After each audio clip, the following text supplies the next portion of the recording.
The time is now 6:30 and the meeting can begin. As you can see on the first slide, how to participate during tonight's meeting. You can provide questions or comments this evening during the question and comment period of this meeting after the presentation, or you may submit comments via mail or email, and instructions will be provided at the end of the presentation regarding this as well. Chuck? Sure. Thank you, Rachel. On behalf of the project team, we thank you for your time and interest in the Lower Clear Creek and Dickinson Bayou Watershed study, with a focus tonight on the Clear Creek Watershed. The overall goal of the public meeting is to provide more information and an opportunity for you to comment about the study progress and the proposed concepts to address flooding in the Dickinson Bayou and Clear Creek watersheds. That is why we are here tonight. We want to hear from you about the issues you would like for us to address, and we appreciate everyone taking time to join us this evening. Our agenda for this meeting is presented on the slide. Before we proceed with our agenda, I'd like to acknowledge the project team members in attendance. So from the City of League City, we have John Baumgartner, who's the city manager. We also have our project manager from the City of League City, Anthony Toludo. Myself, Chuck, helping us through the presentation this evening, and Jim Keith, who is our technical lead, who will also be involved in the presentation. We also have Louis Perdita from RPS, who's one of our other technical leads for the project. More focus on Dickinson Bayou. And then from Holloway, we have Rachel Massey, who's our stakeholder lead, and Connor Stokes, who is our meeting facilitator. From Pape Dawson, we have Lonnie Anderson, who's a technical lead working on modeling for Clear Creek. And then we have from LJA, who's leading the City of League City's master drainage plan. We have Georgina Aurelio, who's the project engineer, and John Grounds, who's a technical lead. You're also going to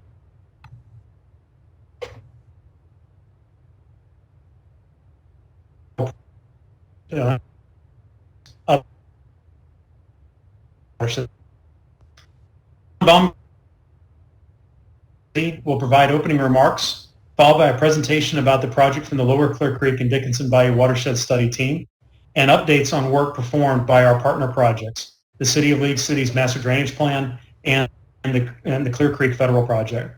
Following the presentation, you'll be provided with the opportunity to present comments and questions to the project team. For individuals who have only called in via phone, you have the option to submit written comments through mail. Send them to attention LCCDB Study Team, care of Holloway Environmental Plus Communications Incorporated, 100 Summer Street, Suite 1130, Houston, Texas 77007. Or you can email the comment form attached to this meeting via email, or filling out the online form through the project webpage. That web at www.leaguecity.com/LCCDB. Once again, it's www.leaguecity.com/LCCDB. So now we'll begin the presentation portion of the meeting with opening remarks from John Baumgartner, City Manager for the League City. John? Thank you, Chuck. It's always a pleasure to be here and watch the progress on the drainage studies for Clear Creek and Dickinson Bayou. Obviously, that wouldn't be possible without the support of our City Council and, most importantly, our partners, the Army Corps of Engineers, Harris County, Galveston County, Brazoria County, Pearland, Friendswood, Webster, Nassau Bay, Dickinson, I say Brazoria, and Brazoria County Drainage District number 4. It's been an arduous journey to get here. I think we're going on, a year of kind of wondering who's going to be in the driver's seat to get something going, a year to develop a contract, and I think we've been working on this part for most of a year now since our council approved the engineering contract for the study last November. But most importantly, I'd like to thank everybody from the public. One of the challenges in Dickinson Creek, it's got 50, 60, 100 years of history of flooding and study and on and on and on. And the important thing is to try to get everybody on the same page, to come up with some sort of consensus on projects that we can all champion and move forward and have the potential to improve the waterway and reduce the risk from flooding. It's not just the folks adjacent to the creek. We all know through Harvey, the creek was up, and then all the ditches and bayous that drain into it were up too. So I thank everybody, the 59 attendees and the 14 panelists for making time tonight to participate. I think on the call also is Larry Milliken and Hank Doogie and possibly Andy Mann from our council. And again, without them pushing the boat forward, we wouldn't be here today. So I appreciate all that, and I turn it over to Brian. So thanks again. Brian? Thanks, John. Appreciate your support of the project and getting us going. John and League City and the other partners deserve a lot of credit for today. I want to get started today talking a little bit about the background and the purpose of the project. It all came together after Hurricane Harvey. Obviously, as John noted, Clear Creek has been studied for a very long time by different entities. The municipalities, the counties, the federal government have all had a part looking at Clear Creek and how we can improve it.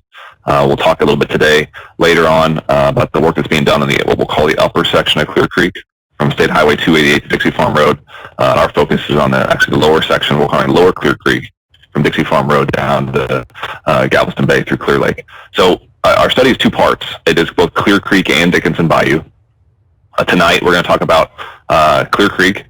We had a meeting on Dickinson Bayou last week. The recording of that is available on the project website. We've made a lot of progress since we last had a public meeting. Last time we came to tell you what we were going to do. Tonight we're going to talk about the progress we've made, and then we're going to come back early next year, and talk about the solutions we've identified to mitigate flooding on the creek. So our purpose is to develop a comprehensive flood mitigation plan that involves improvements along the bayous to reduce flooding. We want to make flooding less. They can't necessarily limit it, make it less, and by reducing the flooding risk, we also are going to make all the local drainage systems that go into Clear Creek, which there are many of them, work better. So our project area encompasses the Clear Creek Watershed, shown in red. The section to the south there is the Dickinson Bayou Watershed, shown in blue. So encompasses Brazoria, even a section of Fort Bend County, Harris County, and Galveston County. Clear Creek is the divide, obviously, between Galveston and Harris County, as well as Brazoria and Harris County. As we said, we're focusing on Clear Creek tonight, and specifically on the section from Dixie Farm Road out into Galveston Bay, south and east of Dixie Farm Road. A little bit more detail on the watersheds. So Clear Creek Watershed there is shown in blue. Dickinson Bayou Watershed is shown in orange. And then Clear Creek is also affected in some way by Armand Bayou, which is shown in purple, which feeds into Clear Lake. So there's a lot of water trying to make its way from an urban area to suburban areas and out into Galveston Bay. And a lot of it is being directed into Clear Creek. As you can see, it winds. Everyone's familiar with that. Winds through Friendswood and then makes its way through Clear Lake into Galveston Bay. It is a very unique watershed, particularly because of the transition that it has from Dixie Farm Road to Galveston Bay, from a riverine setting to almost a coastal tidal area as it makes its way into Clear Lake. So there's a lot of activity happening on Clear Creek, which is great. Since Hurricane Harvey, there's been a lot of studies that have kicked off and projects that have been kicked off to mitigate flooding and impacts. So we'll talk in a few minutes about the Upper Clear Creek, what is the Clear Creek Federal Project. There's also work being done to provide better flood mapping along Clear Creek, particularly in the Harris County sections. There's work being done by the municipalities along Clear Creek to reduce urban flooding. And then obviously the work happening in Dickinson Bayou as well. One of our efforts on this project has been to make sure that we're coordinating with all those different entities, Harris County Flood Control District, Galveston County, Friendswood, League City, and other stakeholders that were mentioned previously, to make sure that we are working on complementary solutions that will benefit everybody and benefit the creek for its entirety.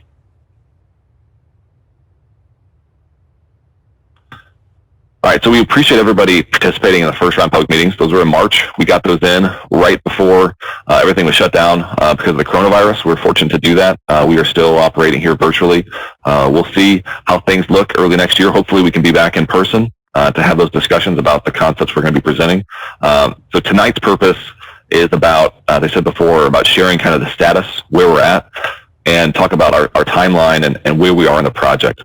So we met last time. We were in the discovery and baselining phase 1 part, which we were collecting all the data, and there's a lot of it on Clear Creek from past studies, anecdotal experiences from folks during Hurricane Harvey and other storms, collecting that information so we could make informed decisions during our modeling and product identification phases. So right now we are really very close to the end of phase 2, which is the Watershed study, and we're going to hear more about that from our technical lead, Jim Keith, in a few minutes. Initially, the project was going to be done sequentially, phase 1 and then phase 2 and then phase 3. We found that since there's so much work had been done along Clear Creek, we were able to start developing some of these concepts or adopt concepts that had been developed by others a little bit earlier. So we did some brainstorming on potential concepts earlier this summer. I had some discussions about those with some of the key stakeholders while we were developing the model. Now that the model is nearly done, we're going to get very soon an opportunity to plug those concepts in the model, see how they perform, how we can improve and tweak them, and then evaluate them for their effectiveness.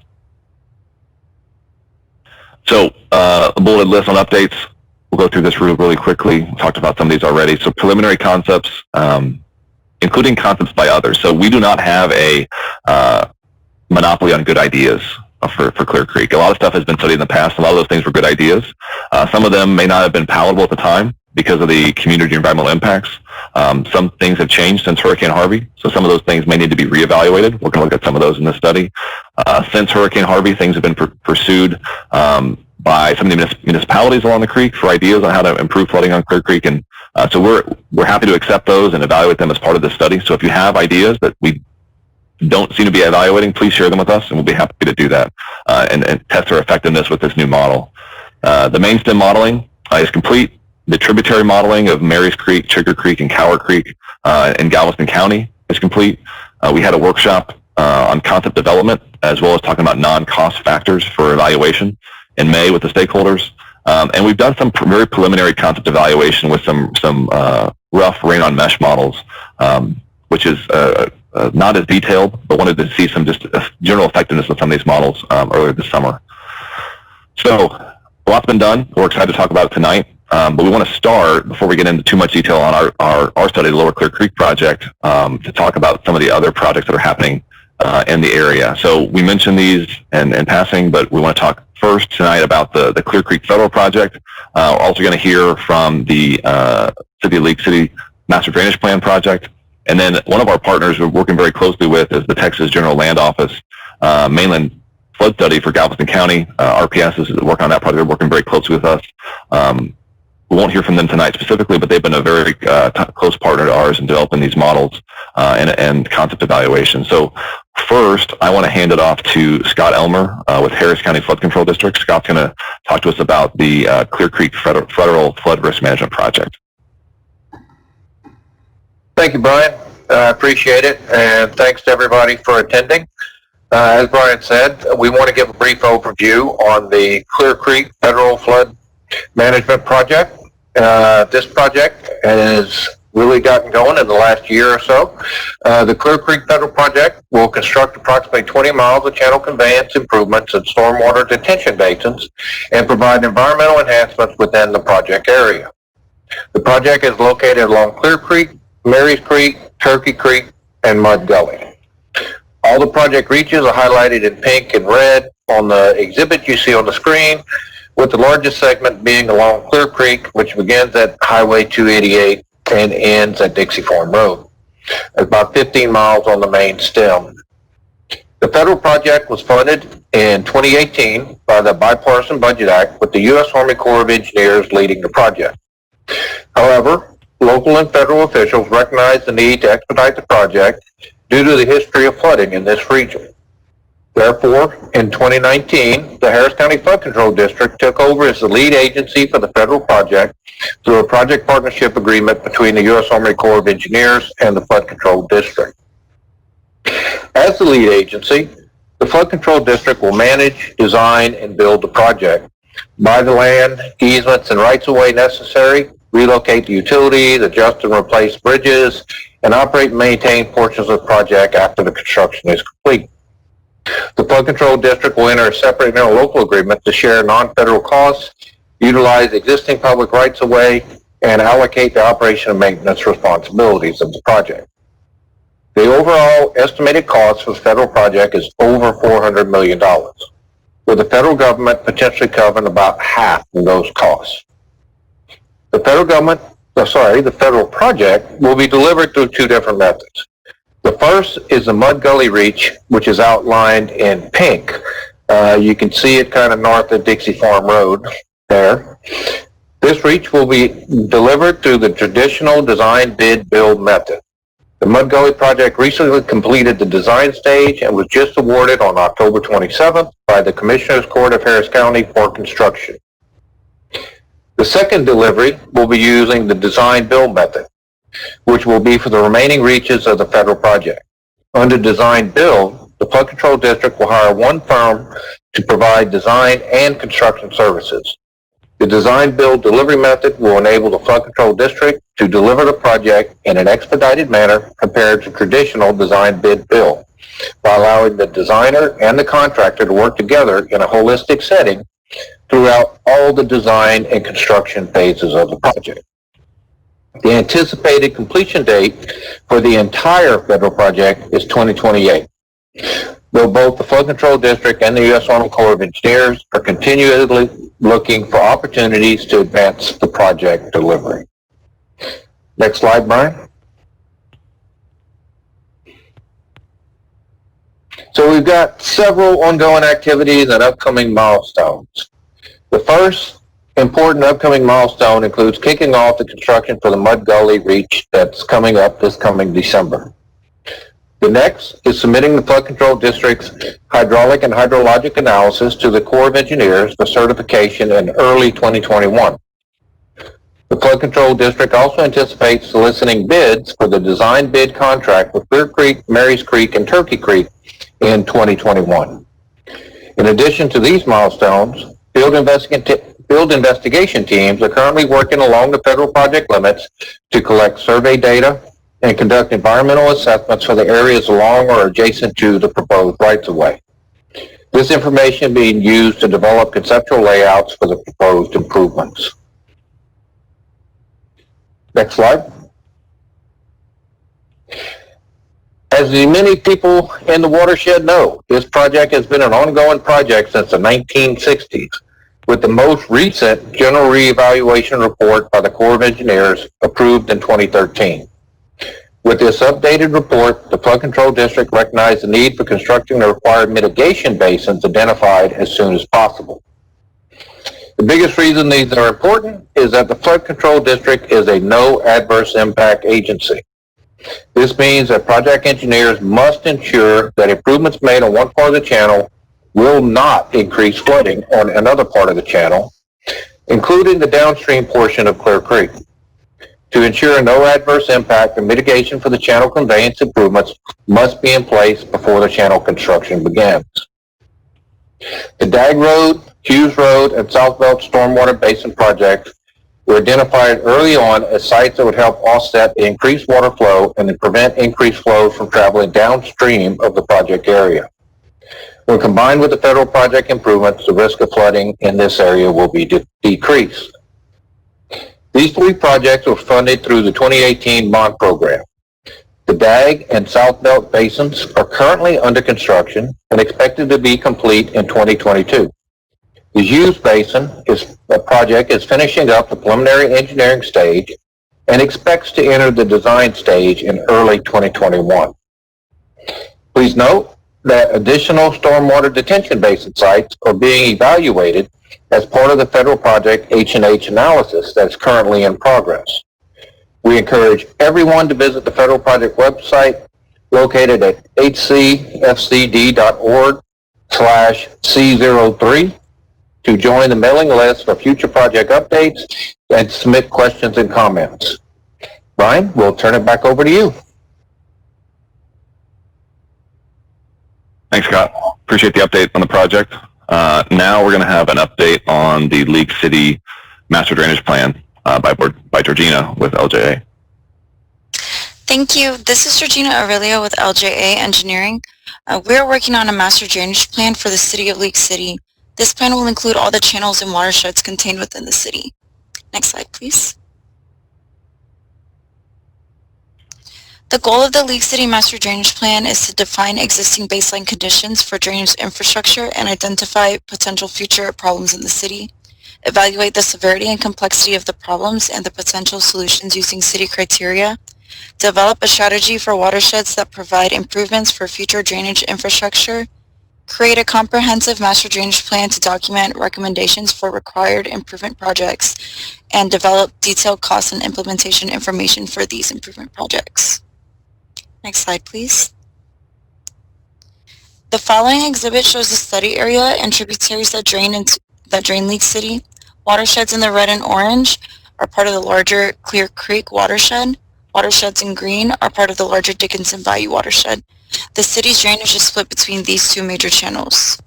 LJA is currently studying the watersheds in the city as shown, as well as incorporating studies by others for Magnolia Creek, Cedar Gully, and Benson's Bayou. Major overlapping studies such as Galveston County Master Drainage Plan, Lower Clear Creek, Dickinson Bayou, and MapNext Flood Insurance Study will be referenced in our own study. We're going to compile all these findings within the Watershed Improvement Strategy and recommendations for required projects. Thank you. Thank you, Georgina. So those are some important updates, and I appreciate those team members being part of this meeting today about their projects. It is important to note that those are separate projects from what we're doing here, but we are coordinating with them very closely to make sure that the benefits provided on their projects are then amplified by what we're doing here on the lower section of Clear Creek. So let's talk a little bit about the technical content on hydraulic modeling. So one of the things that we talk about, there's a lot of engineering terms that get thrown around. It's important that we define what those terms are. So we want to spend a minute just defining the hydrologic and hydraulic modeling and what those two terms mean. So hydrology represents the quantity of water or runoff that's generated within a specific area or the water or watershed, while hydraulics deals with calculating the depth of flow and open channels and other methods of transportation. So hydrology is the water that falls on the ground, and then hydraulics covers how that water moves once it hits the ground. So to talk about this, I want to introduce Jim Keith, who's our technical lead, to take us through some discussion of the hydrologic and hydraulic modeling, short for H&H Modeling, on this project. All right, thank you, Brian. I promise not to get too technical, but we are going to talk through some of this technical H&H modeling. To kind of set the stage, you see here on your screen kind of an example of the output of these H&H models. The purpose of the modeling is to accurately identify areas of flood risk. In this case, we're focused on Clear Creek. And so it's not only important to identify horizontally the extents of that floodplain, but also the depths to which areas are flooded. And so what you see here with this image, as you get these warmer colors, yellow, orange to red, that's showing you areas that are flooded with more depth of water in a given event, and then areas of shallow flooding are shown more in the light blue colors. So we're gonna look at some graphics ahead of time, but we just want to kind of set the stage for you all to know what you're looking at. Next slide. So Brian started with the hydrology, and that's understanding how much water is falling and running off in the watershed. So one of the things that we started with as part of this analysis is getting the latest and greatest rainfall data that have been developed by NOAA. It's referred to as Atlas 14, and some of you may have heard about that. We've talked about it in some of the previous meetings. So that data was developed. It's got the latest gauge information for the entire state, and that runs all the way through and picks up Hurricane Harvey as well. And so that information dramatically changed the rainfall estimates for Texas, particularly in the southeast and central Texas. But that's the basis of our analysis. Next slide.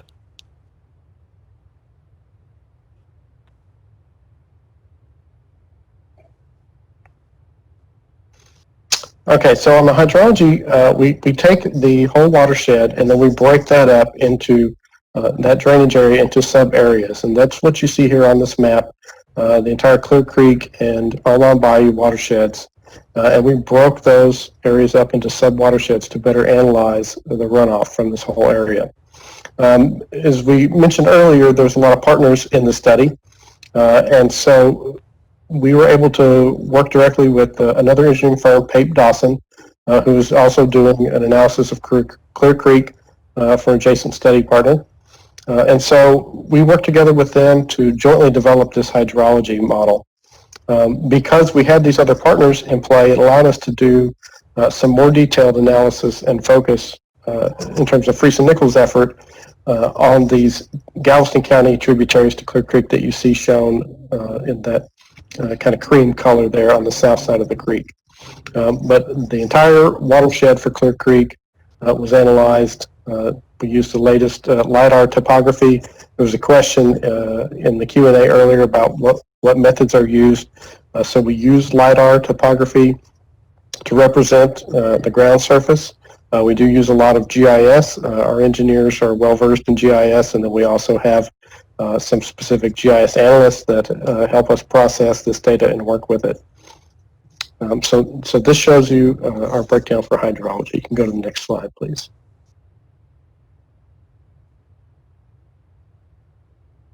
So we'll zoom in here to this area. These tributaries are referenced.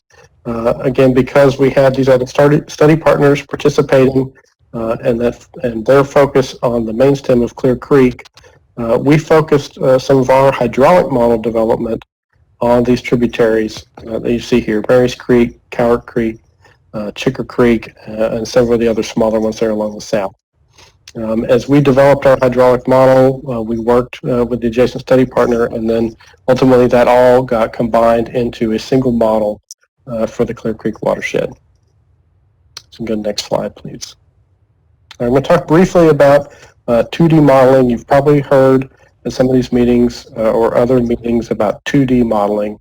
So I'm going to give you a real brief rundown on kind of what that is and why we use it. Traditionally, in kind of older FEMA studies, the models used to take cross sections like you see those green lines shown here, and those cross sections are kind of snapshots across the creek and the floodplain. But that assumes that all the water is moving in one direction. And so we're able to now, with advancement in computers and modeling technology, get a much more accurate representation, because we know that as the water leaves that main channel link, it does not all move in one direction, right? It spills out of its banks, it goes down side streets and alleys and across people's yards to find its way out to and back to the creek. And so the two-dimensional component, you kind of see these grid lines shown here. Imagine that kind of mesh laid over that topography surface, and the model is just lets that water flow where it wants to go, where the natural topography would indicate it to go. And so that gives us a much better representation, not only where the water goes, but it also looks at the entire duration of a storm event. So as you see this animation here, we don't just get a snapshot in time of the maximum surface. We see how the water rises and falls over the course of a storm. And that lets us understand not only the flood risk from the depth of water, but also duration in terms of how long is a roadway going to be overtopped? How long is the structure going to be inundated with water? One thing I'll just point out before we leave this slide is that you see the blue here across these couple of roadways. In this instance, that water is actually going under that bridge deck. If the water were going to be going over that bridge, you would kind of see the water flowing around the side. So just wanted to point that out so you don't think that that road is actually being overtopped in this case. So next slide, please. So again, this 1D and 2D model covers the entire extent. You can see here that grid line covers the watershed. And this approach really helps us not only understand the main channel flooding, but also the flooding that occurs outside of these main channels as the water tries to get to the creek. And you'll see an example of that here in the next slide, where we're able to capture the flooding not only just along the main channel, but in these adjacent areas as the water gets to the creek. Oh, sorry, I'm getting ahead of myself. So once we built these base condition models, we want to make sure that the results they're producing are accurate and valid. And so we compared the results. We modeled previous historic events. We modeled Harvey. We modeled tropical storm, Hurricane Ike. We modeled the tax day floods. And we compared the model results to those events to make sure that we're getting results that jive with what actually occurred. And you can see in this graph, if we look at the frequency plot of the results we're getting, we're really kind of dead on in a lot of places. There along Mary's Creek and these tributaries, we were within just a couple tenths of a foot, which is, as far as we're concerned, in the H&H modeling world is very good results. So now that we have these models validated, we can use them now for the purpose of evaluating risk and, most importantly, evaluating projects to reduce that risk. So here's the graph that I was mentioning, or the graphic I was mentioning.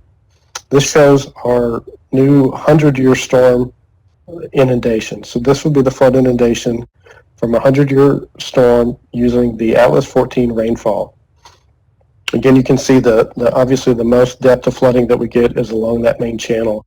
But you can see how the 2D modeling approach lets us pick up a lot of these adjacent areas, kind of to the west into Pearland and south there. As this is that water that's kind of trying to get to some of those tributaries and ultimately get to Clear Creek. And so it gives us a very accurate snapshot of the flood risk in Clear Creek in the watershed. And the next slide will show the results of our Harvey simulation. So obviously Hurricane Harvey was a much more significant event than a 100-year storm, and the flooding in most areas far exceeded that of the 100-year event. And so the depths there, you can see along Loop 8 there, were very significant flooding, and then obviously all the way down through Friendswood and League City, the flooding was quite severe. So again, our modeling was validated. We got high water marks. We're able to validate throughout this project reach and make sure that we're getting good results. Next slide. So as I said, the next step now that we have finalized our hydraulic models, we've pretty much wrapped up that model calibration exercise. And so now, again, the whole purpose of these models is tools to evaluate these mitigation concepts, start to evaluate some alternatives that we think can reduce flooding along the main stem of Clear Creek. Thank you, Jim. Sir. Appreciate the update on the hydraulic modeling status. It really is an exciting tool. As Jim said, that's going to allow us to evaluate concepts in a very great level of detail, to tell, as is shown by that model calibration, within a very small error margin, how these concepts will reduce flooding along the creek. So let's talk a little bit about some of those concepts. Tonight, no, we're not going to have time to talk through everything tonight, but we want to give you a kind of a snapshot about what we're thinking about for concepts along the creek. As I said earlier in the meeting, if you have other ideas or have had things in your head that say, hey, I wonder what would happen if we did this, could it help? Please share that with us and get in touch with us, and we'd be happy to hear about those things. We don't have a monopoly on good ideas. We think we have some good ideas here we're going to talk about and are evaluating, but we don't have all of them. So if you have some to share, please do that. That's why we're having this meeting. So this was reflected in the modeling and those figures, inundation maps that Jim showed, but the topography of Clear Creek, particularly this lower section, is very important to not only how the water flows, but how we evaluate concepts. You know, you want concepts that mimic the natural characteristics of the watershed. And so we see here in green, which is a high elevation, flowing down to the orange and yellow and then out to the red at lower elevations. We have a dramatic change in elevation happening over a pretty small area. We have a lot of tributaries, as we talked about, that join Clear Creek west I-45, and then some more that join east of I-45 from the south. Then Armand Bayou comes in from the north. So there's a lot of water converging on Friendswood and League City in this section of Clear Creek. The western section has got a ground surface elevation about 30 feet above sea level. Then it very rapidly, once you get towards I-45, becomes very near sea level for the water, and the ground surface varies 10 to 15 feet and even lower in some places. Some of the properties along Clear Lake, at high tide, get a little bit of water in their yard even. So an interesting dynamic with riverine section and then almost a tidal section as we get out into the Clear Lake and Galveston Bay. So in order to define the project and our alternatives better, we wanted to look at each reach of the creek independently. So we defined reaches for our project and broke it into 3 sections. It's pretty distinct for Clear Creek. Reach 1 is essentially the Friendswood Reach from Dixie Farm Road down to Bay Area Boulevard. In this reach, the creek has got a lot of sinuosity. The creek goes back and forth, turns and back and forth many times. It's very tight in some sections. And the flow drops quite a bit in elevation from, I said 30 feet down to nearly 15 feet on the other end. The green section is Reach 2, which is from Bay Area Boulevard to FM 270. That's the section that crosses I-45. This is really a transitional reach where we go from a riverine section to a tidal section in Clear Lake. And then the final reach in purple there, Reach 3, is the Clear Lake reach from FM 270 out into Clear Lake and then out all the way into Galveston Bay. So when we're looking at concepts, we're looking at concepts that are going to mitigate flooding for the entirety of this reach. We want to get water all the way to Galveston Bay. That allows us to avoid significant detention requirements. We're so close to the end here. We are the lower section of the creek. We just got to get it all the way to Galveston Bay, and Galveston Bay is so large that no matter how much water we put in it from Clear Creek, it's not going to have a downstream impact. So we just got to get it out, make sure we can get it out into Galveston Bay. So there's a lot of concepts, a lot of bubbles on the map. We're going to talk about a couple of these tonight, but not all of them. The concepts are coded by reach. So these are all Clear Creek, right? We're all doing Dickinson and Bayou as well. So those are DBs. These here are CCs for Clear Creek. The reach is the number, right? And then they're alphanumeric after that. So A, B, C, D. You've got a lot of lines on the map. You obviously have the creek in green and red and purple for those reaches. You've got blue lines on the map in some instances that are potential diversion channels. You've got dashed lines, which are underground diversion channels by using tunneling. You've got red hash sections for potential detention facilities. And all reaches have different kinds of projects. Some are more appropriate for others. Detention generally works better in upstream sections. So you'll see detention here and in Reach 1 and not so much in Reach 3. And then conveyance is important as we get further and closer to Galveston Bay. So our goal in this project, it's important to clarify a couple things here. Number one, we're focused primarily on the main channel for Clear Creek. We are looking at the tributaries and opportunities to partner with other studies on the tributaries, but our focus is primarily on the main channel. And if the main channel performs better, all the other tributaries perform better, and all of the municipal drainage systems are going to perform better as well because they're all connected to the creek. We also are focused in this instance on, as Jim noted, on Atlas 14 rainfall and hydrology, and not on storm surge. So this analysis and this project is focused on rainfall. Obviously, Clear Lake, Galveston Bay has impacts potential from storm surge. We saw some of that during Hurricane Ike. But this project is focused on rainfall. And the Army Corps of Engineers is focused on another project for coastal Texas that's going to focus on storm surge. So we're focused on rainfall. We are considering downstream impacts to the water surface elevation from a major rainmaker event like a tropical storm Beta or other tropical storms that may not have a large surge but do have a large rainfall event. So we are looking at downstream conditions in Clear Lake, like what was the water elevation in Clear Lake during tropical storm Beta and Hurricane Harvey, even for that instance, and comparing that to make sure that our solutions will work in those kind of scenarios. So the first concept we want to talk about, and this is, we picked 3 of these that are kind of representative of the things we're going to be looking at along Clear Creek. It's a large upscale detention basin. So this is a approximately 400-acre area that would, detention obviously requires a lot of land to provide a significant value of detention and provide a lot of value of flood mitigation of the creek. So detention in general requires that property. It is an opportunity to convert that property and still retain some of its recreational value. Other basin designs in the Houston area have been able to do that, incorporating trails and recreational fields and things. But we'll need to provide storage for water. That water in Clear Creek here and Turkey Creek as it comes in is detained and therefore does not increase the flow and the water source elevation downstream. So detention in slowing the water down. So we're slowing the water down with an upstream basin. That upstream basin will then reduce the flow downstream and provide flood mitigation downstream of it. This is something we can evaluate very distinctly with the model. We can plug in an area, we can show how much water could be stored there, we can run the simulation of rainfall and return an impact of this basin will reduce the water surface elevation by this many feet or this many inches, and compare that to the cost and to establish our cost and benefits for the project. In addition to detention, we're also looking at channel improvements. So channel improvements have been something that have been looked at very many times over the last 50 years for Clear Creek, particularly in the section from Dixie Farm Road down to Bayou Boulevard through Friendswood. It is a constrained creek. There's, in some cases, properties very near the creek. There's lots of turns back and forth. This is an area that had significant damage during Hurricane Harvey. And so one of the solutions to improve conveyance capacity would be to widen Clear Creek through this section. You could widen the entire channel.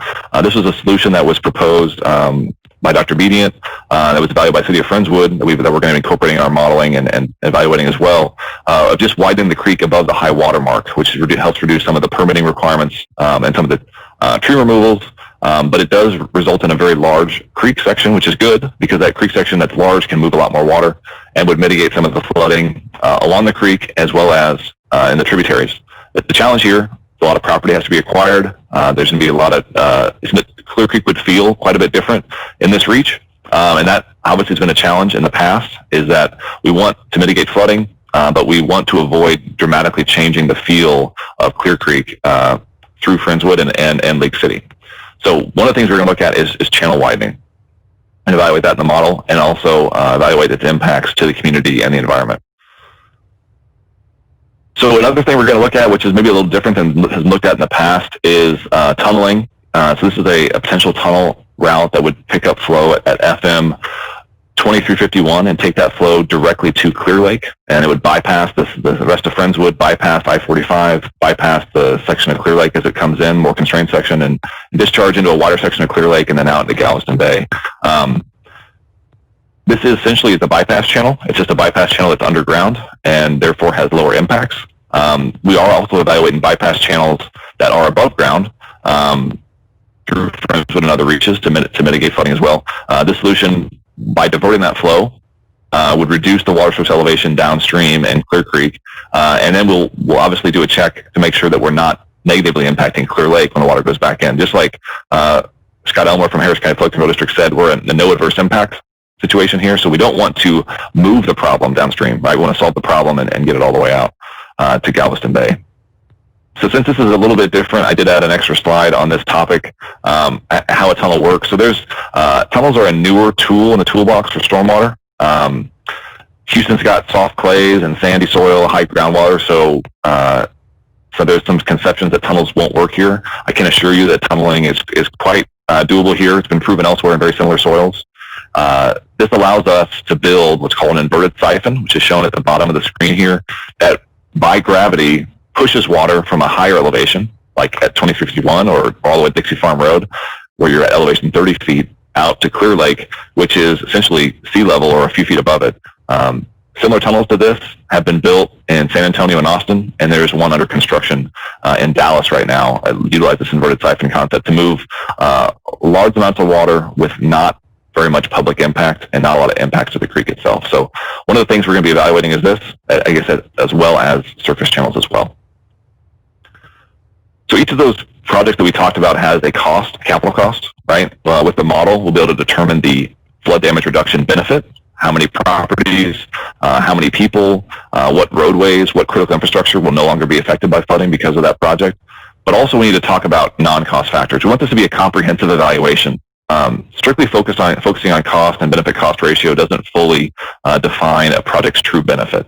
So we had a workshop in early this summer that focused on what those non-cost factors should be with the stakeholders to define project success. So the 5 categories we came up with, in addition to the cost and the flood damage reduction, so land acquisition is one of those. How much land has to be acquired? Obviously, there's a cost impact to land acquisition. There's also a community impact where we're taking homes. There's a personal impact. Obviously, if that's your home or your business, that is something that you don't want to have happen, right? So land acquisition is an important constraint and consideration on the project. We also want to talk about community impacts and aesthetics.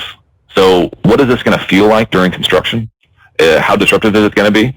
Is it going to cause a lot of traffic impacts if we take or modify bridges? Is it going to be loud? Is there going to be a lot of dirt moving? Is it going to cut all the trees down? After construction, is it going to provide a community amenity? All those things kind of roll into that category. The third category is O&M, which stands for operations and maintenance, as well as resiliency. We want this system to work in all situations. We don't want to have to rely on a pump station having power, having fuel, and the pumps working for the system to work. We want the system to flow by gravity and have as little maintenance as possible so that it can be an asset that doesn't cost very much to operate going forward and can be simply operated by the entities that construct it. How much other agency coordination is going to be required? Clear Creek is an entity, is a creek that has a lot of agency coordination because it's a dividing line between counties. There's a lot of municipalities on the creek. So this is one that we're going to have a lot of coordination just innately on the project. That's why it's probably weighted a little bit lower than the others. But how much agency coordination is going to be required? And finally, speed of implementation. We've been talking about flood control projects. And when I say we, I say collectively we. I personally haven't been. But for 50 years on Clear Creek, and even longer, probably than 50 years, every day that we don't build something is a day that we're exposed to flood risk. So how fast can we implement these solutions? Proposing a solution that's a great solution, but it will be under permitting review for 20 years is not as good as something, even if it costs a little bit more, that could be implemented in 5 years. We need something that can happen quickly because, like I said, every day, every month, every hurricane season we go through is one that we're at risk, right? There's a hurricane bouncing around right now down by Nicaragua, and so even now in November, we're still at risk. So we want to get this thing constructed, move the study forward quickly, and get it constructed as soon as we can. So you see those 5 categories. 4 of them are pretty evenly weighted. Other agency coordination is a little bit lower. But we're going to look at projects in a wider lens than just cost and flood damage reduction because it's important to understand the implementation and the effect on the community. So I want to hand it over now to Jim to talk a little bit about how we're going to evaluate structures and flood impacts. Right, so as we look at the flood risk and the inundation mapping, we're using, as I said earlier, both the extents and the depth to calculate what are the economic and social losses. And so we created this heat map here to kind of give you an idea of where do we see the most structures inundated within the watershed. And probably much of this won't come as a surprise to you, but again, it kind of validates where the flood risk issues are and where we need to reduce flood risk and provide some benefit within the watershed. So that's what this structured heat map is. In terms of flood damages, we use depth damage curves that basically compute the potential economic loss. So everybody knows if you get 2 inches of water in your house, obviously that does some damage. As the depth increases, obviously the economic damage increases. So we use that function of depth versus damage to calculate the economic losses. And again, this shows you the heat map of those results, which are similar but kind of different. So you can see that maybe some structures in the previous heat map, even though we're having maybe some flooding of a lot of structures, maybe it's not a significant level of flooding that's contributing to a lot of damage. Whereas you see that hot spot here, northeast of Pearland, where there is definitely a lot of damage also occurring from that flooding. Next slide. And then the other way we tried to kind of wrap our arms around this problem and quantify damages is we looked at early on the total value of all the structures and property in the FEMA effective 500-year floodplain. The reason that we use that, the FEMA 500 year was it is somewhat or relatively close to the new Atlas 14100 year. And so it was kind of an early gauge before we had completed our initial analysis of potential flood extents. And within that area, there's $13 billion worth of structures. And again, that's total property value. But that's a lot, obviously. It's a lot of value, a lot of things and property that's at risk. And so, again, if we use these models, to quantify how much benefit they're providing based on the cost. We're going to use this comparison between the pre-project and the post-project inundation damages. And that's going to be based on the water depth at each structure. So just as an example, and these are made up numbers here, but an example of what we're going to look at, let's say we come up with a project in a reach. Right now, existing conditions, if we look at the damages through that reach over a 50-year period, that present value is $1.7 billion of damage. We put our project in the model, we rerun it, we look at the results and the extents and the depth of flooding, and now we see that that project over a 50-year period would only have $1.4 billion of damages. And so we see that that project has a $300 million net benefit, and that's over the life of the project. So this is the way in which we're going to, as we move into this next phase, evaluate the benefits of these projects, is looking at the damage, not only how many structures are flooded, but to what extent they're flooded in terms of depth to calculate the damage, and also the benefit of projects over the lifetime of the project. Great, thanks, Jim. Appreciate you sharing that update on how we're going to calculate those damages. So where are we, and where do we go from here? So we've talked a little bit about this throughout tonight. We're finishing up a QA/QC and calibration. That says October, and now it's November. That means that that's done, and we're moving on, as we said, to the project concepts with the model, which we're going to be doing over the next couple months. We'll be also looking at project funding mechanisms. Clearly, we're talking about large-scale projects here. Does that mean that a project could require federal support? Is it a project that could be done locally with municipalities? Is it one that will be a partnership between the counties and the municipalities? Those are all things we're going to look at. Is there grant funding from the state or from the federal government for these kind of projects? All those are going to be evaluated. We're going to be presenting our findings, recommendations in March, and we'll have those final public meetings to present our conclusions and garner additional feedback from you guys in March. When we present in March, this is still not necessarily fully baked. We're going to be at probably about a 10% design level. So there's been obviously future development required on these alternatives and opportunity for future input in these things. So we hope we get some good feedback from you guys tonight, and look forward to additional feedback, and excited to present those conclusions in March. Looking at that graphically, phase 1 was our first meeting. Phase 2, where we're at today, is the end of the watershed study, and then phase 3 will come back and provide input on those projects we identify in more detail. So we have reached the point where we want to get feedback from you. I hope I haven't been tracking the chat box, but I'm sure there's a lot of activity there. We also have an opportunity, these were mentioned before, but we have an opportunity to go email the team at lccdb@leaguecity.com, and there's an opportunity, there's an online form on the study website as well. This recording of this will be prepared and provided for others if they weren't able to make it tonight, and opportunities to participate. So if you haven't participated yet, here's how you do it. And I look forward to any tough questions we have, asking Jim to provide a very insightful answer to. Hopefully we got some good ones. See if I can pull up the Q&A panel.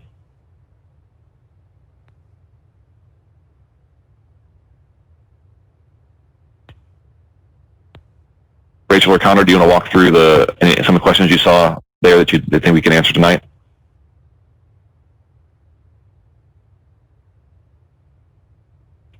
Yes, Brian, we have a queue ready. We have a first question was, is this presentation going to be made available after tonight? And the answer is yes. We will have this posted shortly, as soon as we can, on the City of League City's website. We'll get with League City regarding that. But just to back up a little bit, we just ask that you support us in conducting, a Q&A, respectful, orderly, and courteous Q&A section portion of tonight's meeting. We want to make sure that if you do not wish to participate in the comment chat this evening, but would like to submit your inquiries through mail, please send your comments to attention LCCDB study team, care of Holloway Environmental Plus Communications, in 2500 Summer Street, Suite 1130, Houston, Texas 77007. You may also submit your comments to the study team online via email by either directly or by filling out and sending the comment form attached to this meeting, or you can also fill out the online comment form on the project website at leakcity.com/LCCDB, as Brian mentioned. As far as the questions, we also have, what is the methodology used to study water bodies in the study area?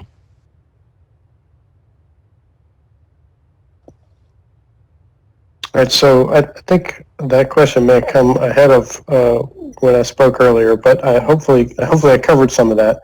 We do use GIS. We use the LiDAR topography to capture the terrain of both the channel and the floodplain areas.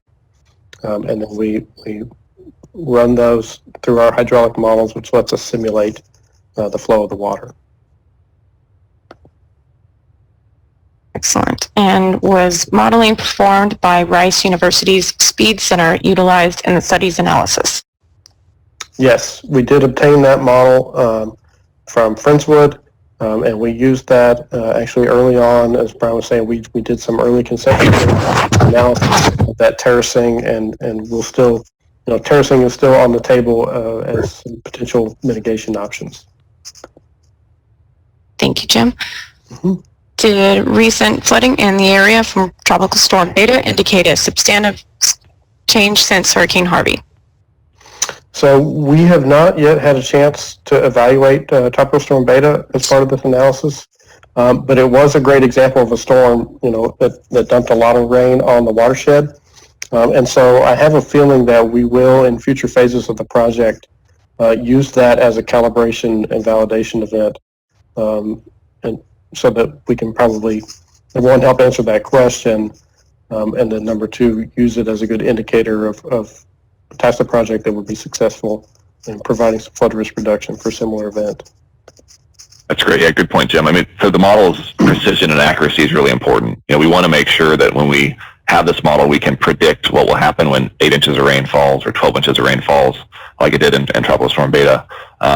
It also allows us to use some predictive tool for the municipalities along the creek to say, hey, we're forecasted to have this much rain, and this street is at risk of flooding around this time, because the model can give us that kind of information. But we need to calibrate it, like Jim said, and we plan to do that on Tropical Storm Beta. Good question. Next question we have is, has the study considered terracing the creek? Yeah, so that's essentially one of the options that Dr. Beatty prepared for Friendswood early on. Terracing roughly is widening the creek above the high water mark. So you're not going to necessarily change the normal flow path of the creek during normal flow, but you widen it higher in order to provide greater cross-section during high flow events. So that's something that we will be evaluating. Obviously, widening something in an area that's not wide has impacts. So that's something we'll be weighing the impacts, property acquisition needs, community impacts, environmental impacts of that against other conveyance solutions. But yes, we absolutely will be looking at that through Friendswood and Lake City. Next question is, how does increased impervious surface in an area impact flooding? So the short answer is yes. Additional impervious surface does increase the amount of rain that runs off. Now, in a lot of places, there are ordinances in place to provide detention storage to mitigate that increase. But we are, as part of this analysis, looking at an assumed future condition where we'll look in areas of the watershed that are not fully built out. We'll look at a potential ultimate development scenario to still kind of evaluate a sort of worst case increase in runoff from future development. Excellent. This next question is for Harris County Flood Control District. What is the Flood Control District looking to do about the increased conveyance of water downstream from the federal project, and how would it affect this project? Hi, this is Scott with the Flood Control District. As I stated in my presentation, the Flood Control District is a no adverse impact agency. That means that we do not increase flooding or shift, as Brian said, shift the problem from one area to the other. We've identified and are currently either under construction or design of 3 stormwater detention basins that will serve to mitigate any of these additional flows. And our H&H analysis that we're working on is looking at the possibility of other additional stormwater detention basins that may be necessary to make sure we do not have a downstream impact.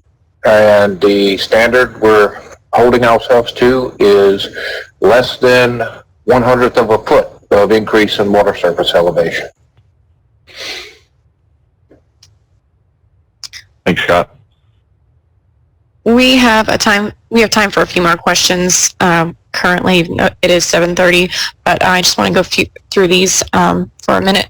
How would projects proposed in the Coastal Texas study impact projects proposed in this study?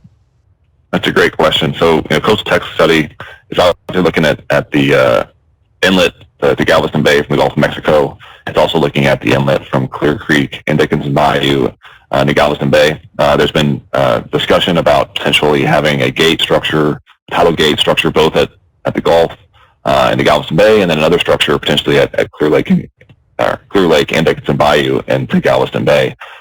Those structures, if constructed, would be required to not, just like Scott said for the Upper Clear Creek project, did not have any impacts upstream. So they would have to pass all the flow that could be delivered by the creeks to the structure, through the structure, even if the structure was closed during a storm surge.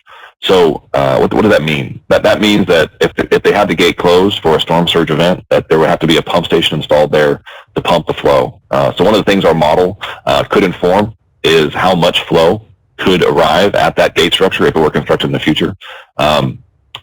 What it would provide for this project, it would obviously control the downstream condition of the watershed elevation, which affects flooding, obviously, in Clear Lake, and does the same thing in Dickinson Bayou.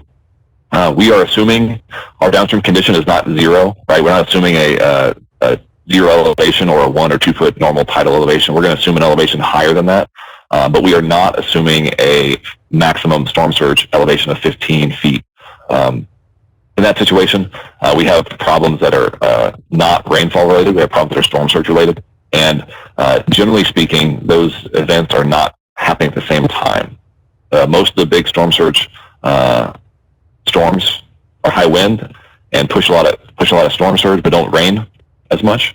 And we've seen recently the big rain-making storms don't have nearly as much storm surge. So we're looking more for downstream conditions for this model effort around what are the downstream conditions from the big rain-making storms, like Tropical Storm Beta that we just had, and how does that affect our model of downstream end? Thank you, Brian. The next question, is there a plan to mitigate impacts to wetlands as part of the study? So this is one of the challenges we have, particularly as we get into the reach of the creek from Bay Area Boulevard to FM 270 and then out into Clear Lake. There's a lot of tidal lands there. I may or may not have gotten my own boat stuck in some of those back bends of the creek. It looks like the water's deeper than it is in some places there. As we talk about widening the creek, it's important that we understand the environmental impacts, both from a mitigation perspective and from how long will it take to permit a project that does that. I think there was a comment noted in the chat here that that's one of the benefits for terracing, and it's generally a true statement that terracing, because it's above the high water levels, doesn't have the same impacts to wetlands. But certainly we're going to look at impacts to all vegetation and the community along the creek. In all reaches, and environmental impacts, particularly in the wetlands area, will be considered. And I think someone else noted that sometimes those wetlands do provide natural attenuation, and that is true. And so we don't want to eliminate an asset that's already providing attenuation if we can.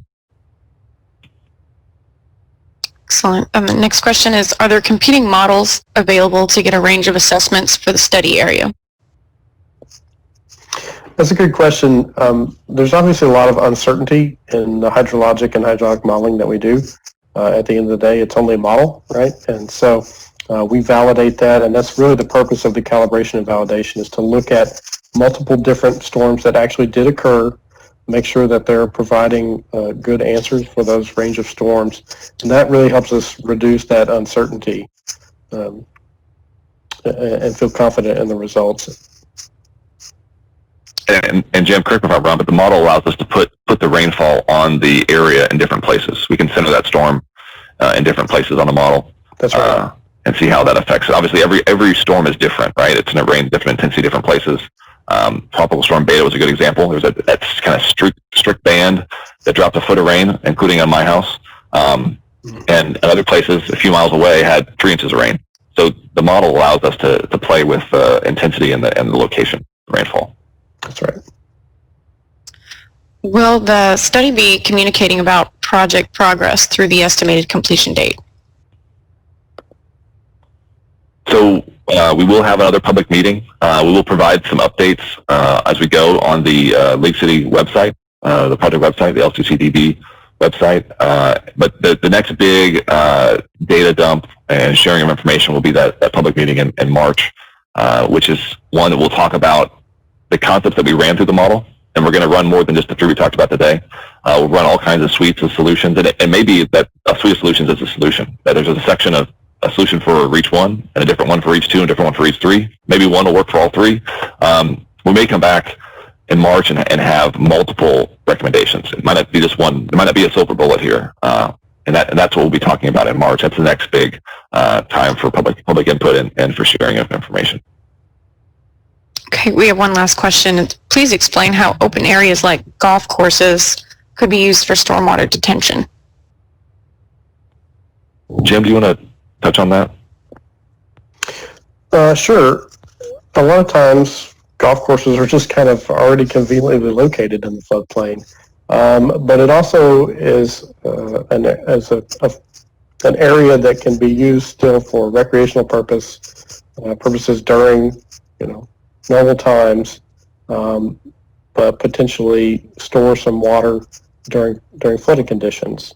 And that may involve either modification of the golf course or some other changes. But it kind of just depends on the specific course and the owner and who's amenable to what types of changes. But because they're natural open areas and they have water features, typically they're often pretty good candidates to do some kind of flood mitigation. I think at this time we've gone through all the comments and questions in the chat, and the comment and question period is ended. We thank you for your participation this evening and the interest that you have shown in this study. We thank all the presenters, and the public meeting is adjourned at this time. Thank you all.